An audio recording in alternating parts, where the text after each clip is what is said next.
Les navigants du transport aérien, eux, vont garder leur caisse complémentaire, comme vous l'avez vu. Et surtout, on va rentrer un peu dans le détail, un modèle de contribution particulier, même s'ils sont et demeurent affiliés au régime de retraite de base. Double victoire, donc, sur la préservation d'un régime à part et sur le plafond de contribution.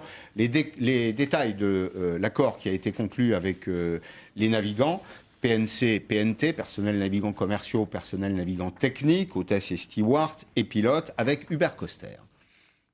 Ils devaient être en grève vendredi, mais le 27 décembre, les pilotes de ligne ont annulé leur préavis, satisfaits des négociations avec le gouvernement. Et pour cause, dans une lettre adressée aux syndicats, le secrétaire d'État au transport autorise le maintien des régimes complémentaires par répartition pour les pilotes, hôtesses et stewards.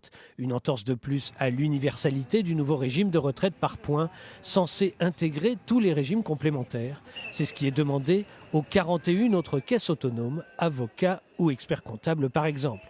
Mais ce n'est pas tout. En contradiction avec les règles du futur régime par points, les pilotes les mieux payés auront droit de cotiser à cette caisse complémentaire bien au-delà des 3 fois le plafond de la sécurité sociale, soit 10 284 € de salaire par mois. Leur limite sera conservée à 8 fois ce plafond, soit jusqu'à 27 000 € par mois. Un avantage qui a été refusé à toutes les autres professions et qui permettra aux pilotes de conserver leur très généreuse retraite.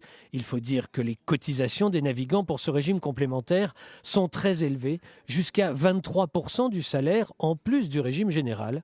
L'État n'aurait jamais pu conserver le montant des retraites avec des cotisations beaucoup plus faibles.